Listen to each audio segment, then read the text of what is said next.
Dormail, home of a great night's sleep. Apparently, cats like classic FM and dogs like reggae.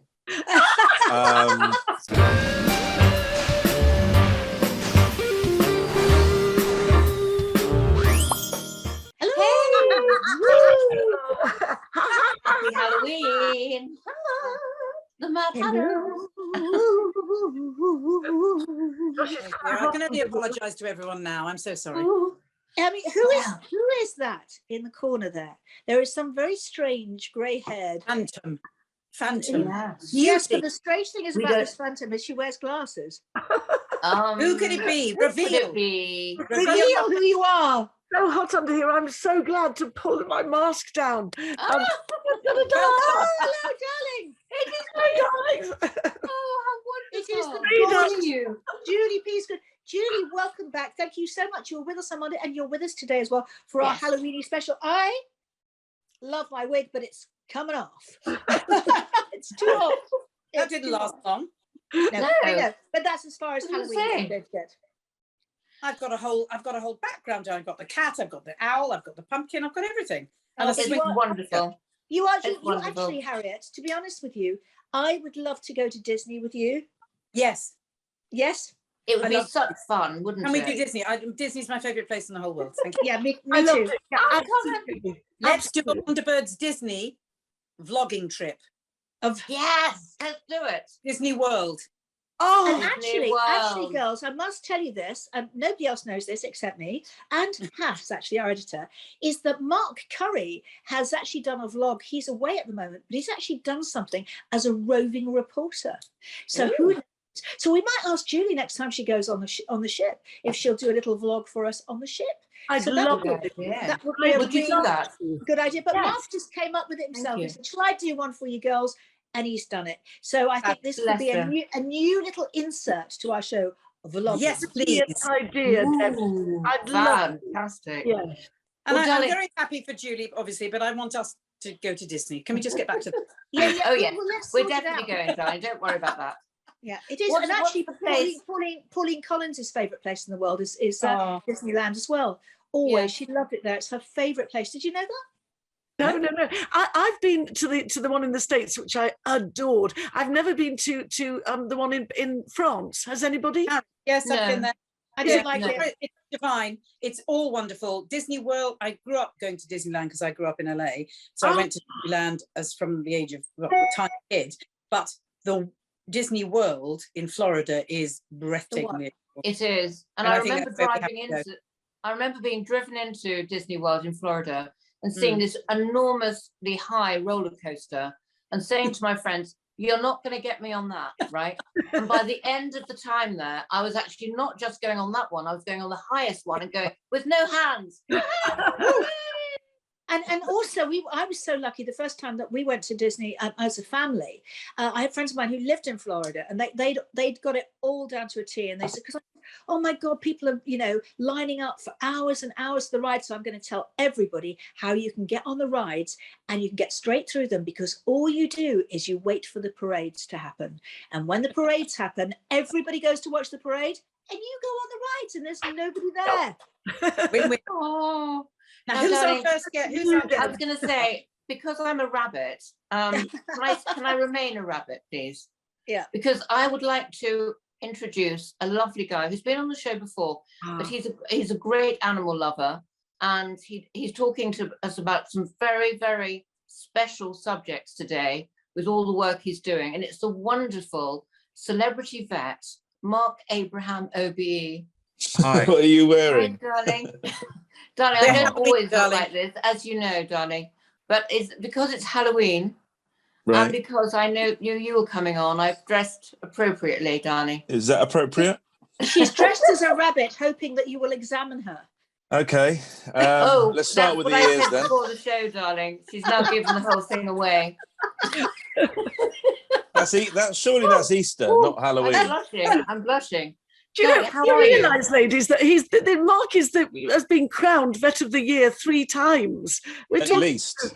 At least. Excuse me. That's why he's on our show. I remember many years ago talking to my daughter about vets, and I was saying, 9 years, or whatever. How long does it take to train? Is it 9 years to be a vet? 5 years. 5 years. 5 years. And it's 3 years for a doctor. And I said, why is it so much longer for a vet? And my daughter said to me when she was 5 years old, she said, there are more animals species than there are humans, mummy.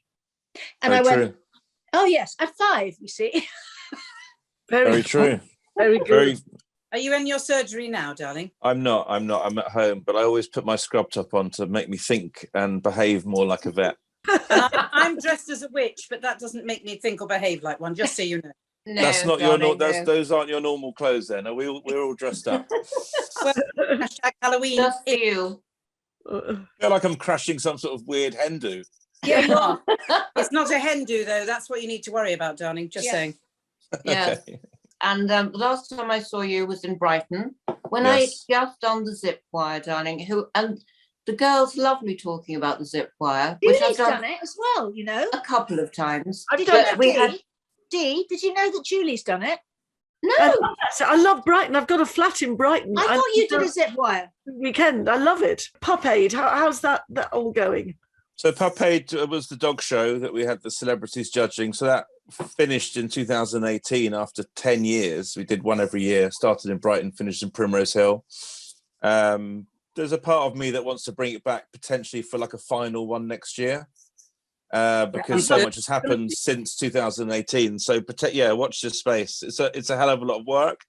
But so much more progress has been made since Lucy's Law came into England in 2018 when that was agreed, that I feel that maybe we'll have one more final one, but it's certainly not a confirmed gig just yet.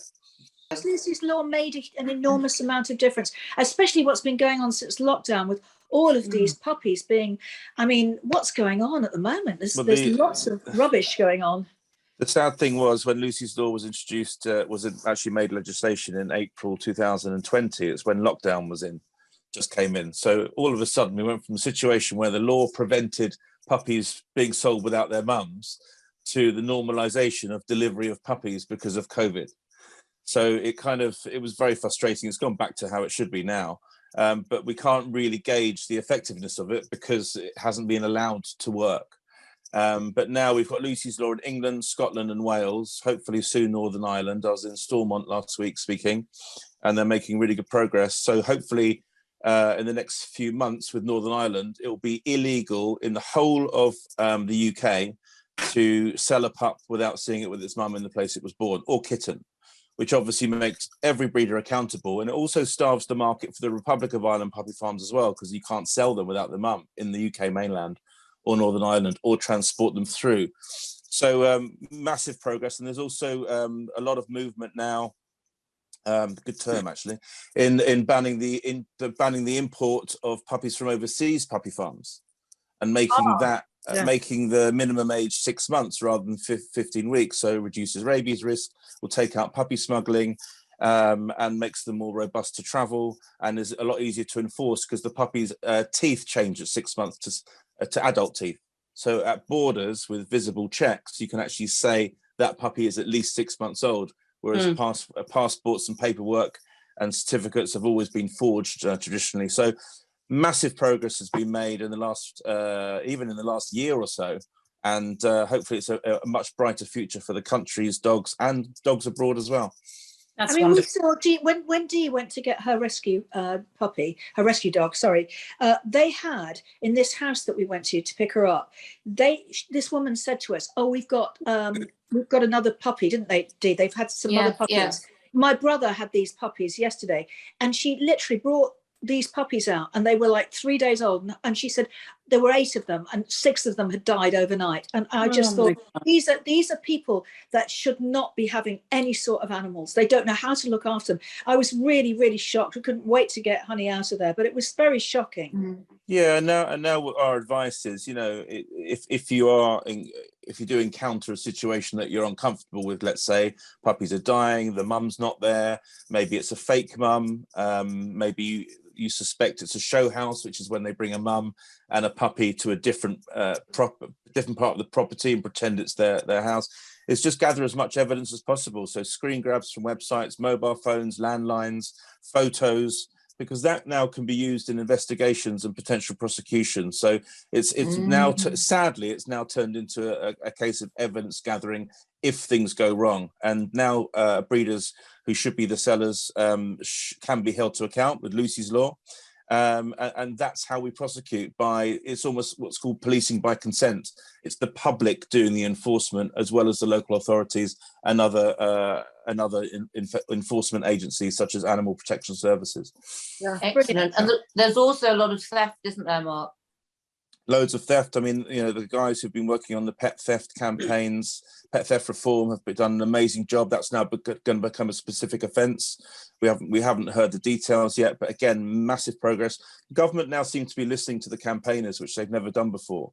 So we're doing a lot of work behind the scenes, and we present evidence, and then the government is incredibly warm to that, and has now set out, 3 new animal welfare bills, which are due to go through, or at various phases of going through both houses, and progress is being made. But it's interesting because when people talk about new laws, they kind of think that when a new law comes in, everyone's going to behave themselves and just like abide by that law. So people will say, oh, people are still selling puppies without their mums. And it's like, well, now they can be prosecuted for that because there's a law and people can be held accountable. It's almost like saying the speed limit's just been made to 30, but people are still driving over it. So what's the point?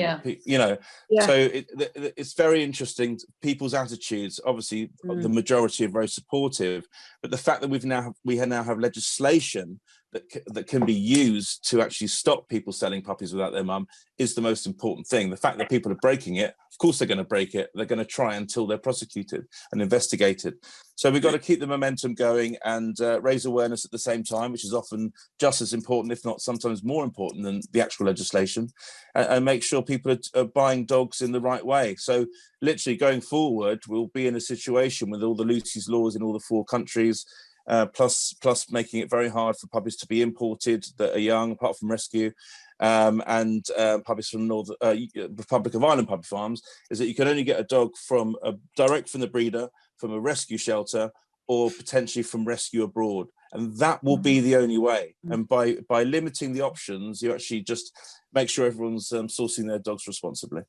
After they're born, Mark, so recently I met somebody who had this 9-week-old puppy just walking up and down the street, and I said, well, 9 weeks old, a puppy walking on the ground?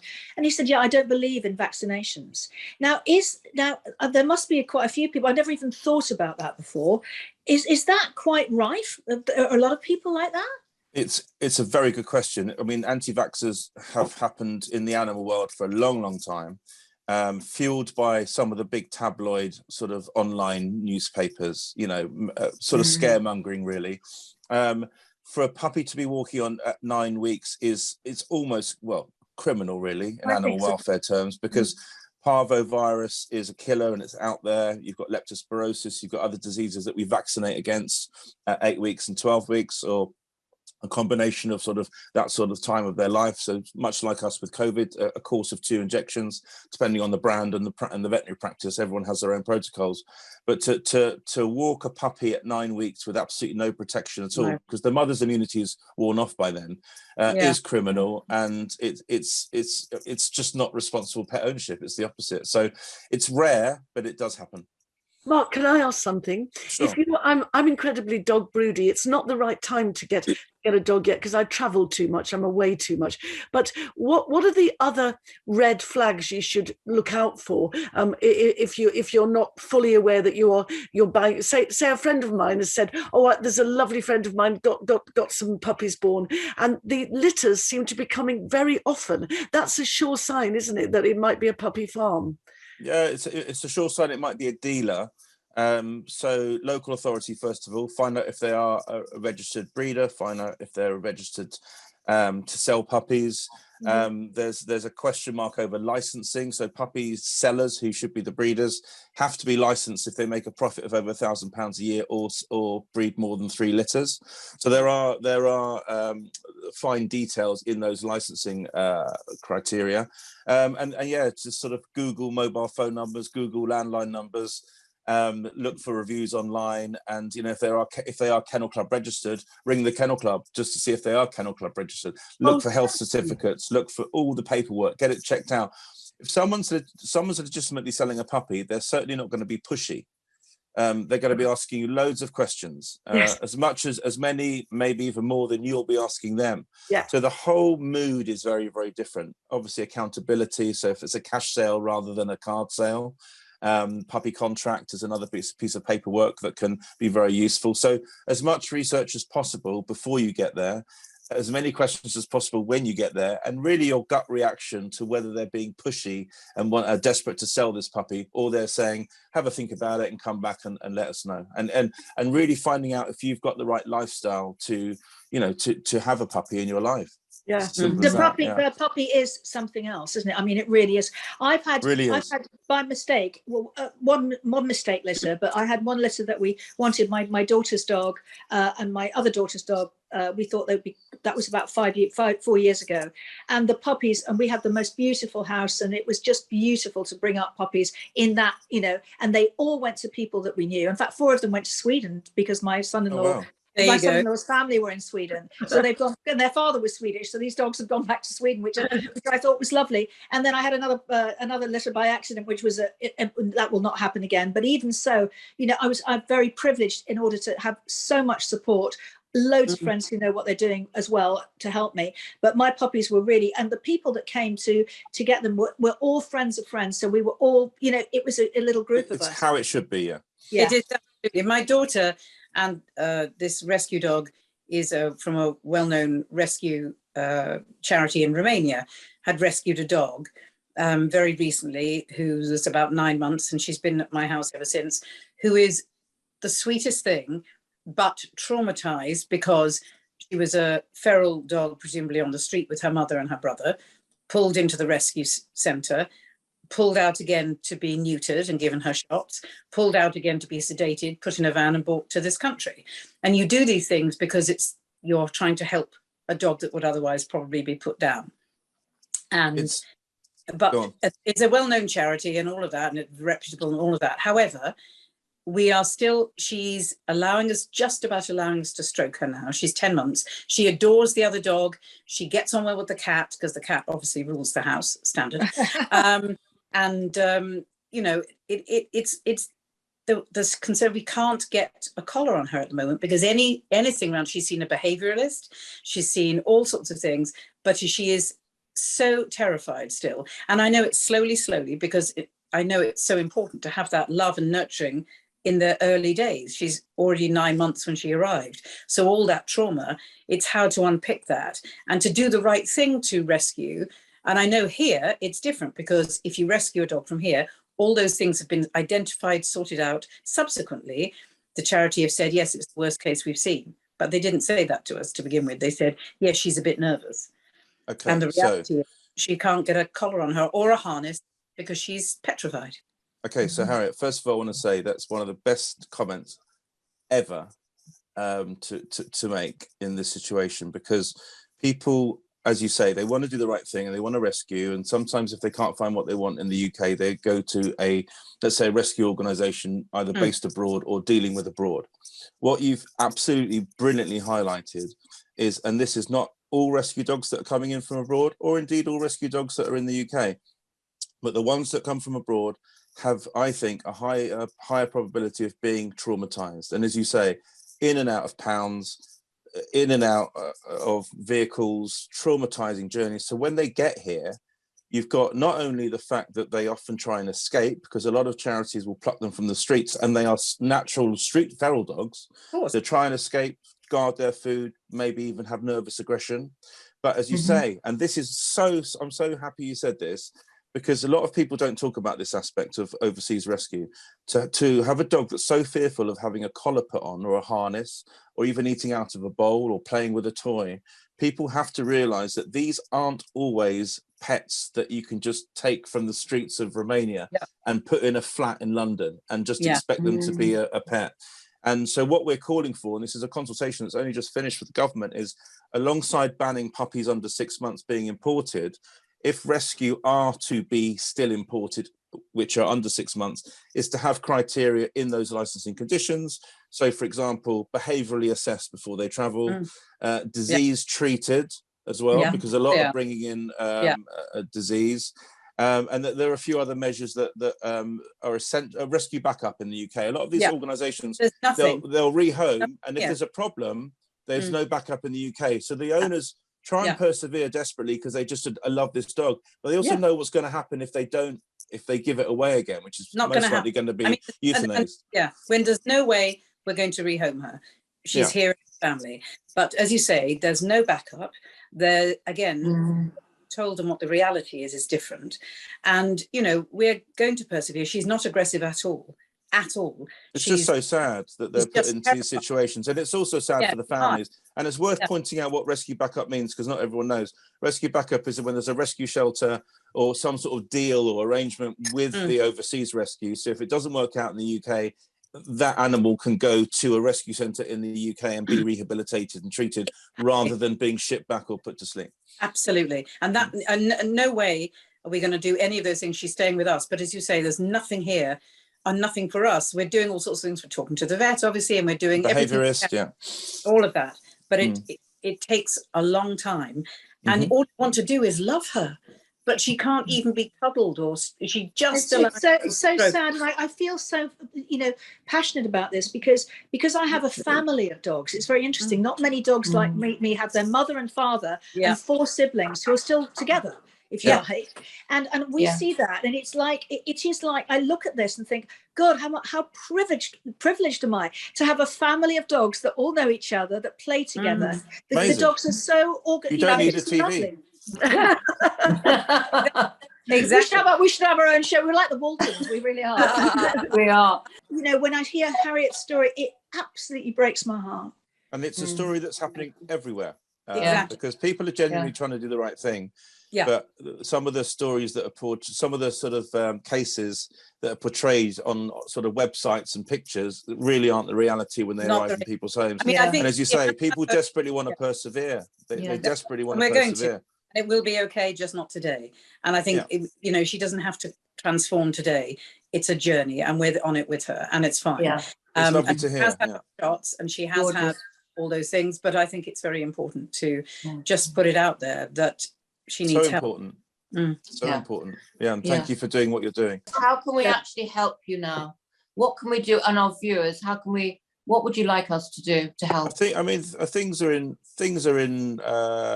Things are in hand, I think I would say. I mean, if anyone wanted to do anything, it would be to maybe email their MP or DEFRA, the government, and just say fully supportive of a ban of puppies being imported, raising the minimum age to 6 months. That's the one single thing that will make a massive difference. I think in other matters, as you're all dressed up, we should mention Halloween. With Halloween around the corner, please think very carefully if you're considering dressing your dog or cat or hamster or any animal up, because a lot of animals don't like it. They get stressed. They could potentially choke on buttons and loose pieces of cloth. If they're used to being dressed up, it's slightly different because it's just another outfit. But don't all of a sudden stick an outfit on your dog and expect them to have a great Halloween. And also, if you do want to dress your dog up, maybe consider just putting a little bandana neckerchief on the collar rather than going full costume. Also, they have got used to us wearing masks, but they haven't got used to us wearing full masks. So be very careful about your dog's reaction to putting a full mask or even a costume on. And you know, strangers coming to the door can be quite stressful. A lot of sweets around can be quite dangerous, because if they eat sweets and chocolate. Let me just tell you, and also of course the fireworks. Also dangerous for us, but chocolate obviously is poisonous for dogs. The fireworks situation. Yeah, so that's Halloween. Can be potentially quite stressful. Obviously, naked flames with pumpkins, etc. Fireworks again. We've got what, 3 or 4 weeks until fireworks night. It's already started. If you haven't downloaded like a desensitization sort of sounds therapy, that's quite a good idea to do it sooner rather than later. Good. So it gets them used to it while they're eating, while they're doing positive experiences. Obviously on the night. Sorry, Mark, I don't know anything about that. Where can you get these from? So if you go online and just look up fireworks desensitization for dogs fireworks, sound therapy for dogs. There's a lot of free downloads now that you can play while dogs are just doing their, normal stuff, happy so things. they get used to the sound. They get used to it, yeah, and that can be helpful. There's plugins, obviously close the curtains, thick curtains, put the radio on. Apparently, cats like classic FM and dogs like reggae. Is that for real? I don't know how they've found that out, but I'm passing on information. Don't You shoot your are a line of information. I know some of it. I wish I didn't know. Oh my God. But yeah, obviously, if your dog is really susceptible to fireworks, and remember, a lot of these dogs now would never have seen fireworks or heard fireworks because a lot have been bought in lockdown. So go to your vet if you have a nervous dog. Maybe you need some medications. There's sort of lots of safe medications available, and see a behaviorist as well for more tips. But there is lots of things we can do to prepare. Obviously take your dog out for a walk and a wee before it gets dark. Feed them a high carb meal so it encourages them to go to sleep. Don't act like there's anything wrong. Just reward normal behavior with treats and toys. So, and obviously always have a den for them to sort of cope and de-stress in, or a separate room. So there's lots that we can do. Don't open the door. Don't take them to a firework display.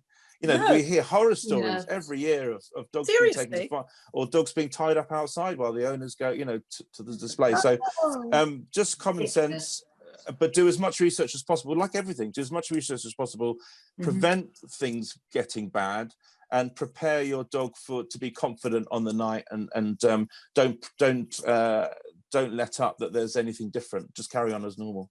Yeah. Thank you so much. Brilliant. That's helpful. Fantastic. You've been amazing. Thank you, Mark, so much. That's all right. Anytime. And there's also, moving forward, there's Christmas dangers. That's only a few weeks away with turkey carcasses and glass balls, and again chocolate and onions and string.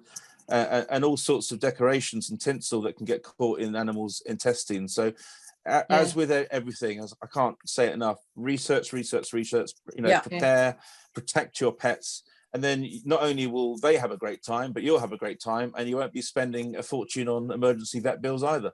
Thank you. Absolutely. Thank you so much. Which is always helpful. Thank you, Mark. You're amazing. We'll carry on talking about this on the show as we get to all these sort of points in the year. So thanks again, darling, and we'll see you soon. And good luck with everything. Care, everybody. And I love the outfits. Thank you. Thanks. Take care. Lots of love. Bye-bye. Bye. That was so informative. Oh my God, that's so helpful. And the fact we can download all those, sounds to make them relaxed. And what was it called again? I know. Fireworks desensitization. Desensitization. Yes, I think. I don't agree with reggae and all that, because my dogs they like classic FM. They do like classic FM, don't they? But what they do prefer, to be honest with you, they like to watch cartoons. Oh, I hear you. Yeah. They love Disney films. They love anything about dogs. 101 Dalmatians. They just sit and watch them. Do you think my dogs have become human? I think that's because Debbie. I think that's because you love them, darling, and so that's the only films they've seen. Oh, mine just watched Judge Judy, I'm afraid, but there we go. Oh, so we started with Disney. We've come back to the end with Disney. And you think this show is just thrown together? Who knew? Julie, thank you for being our guest. There's a guest supporter. Yes, you are for being my best friend, and also for being our guest presenter. Thank you. Thank you so much, all of you, for having me. It's been a joy. And Debbie, take your meds, please. Well, Harriet, I will. I need to go home now. Yes. You are. I'm just going to run around the field, darling, and dig a few burrows. Anyway, happy Halloween, y'all. Thank you, honey. Thanks for having me again. Bye. Bye, darling. Bye. Bye.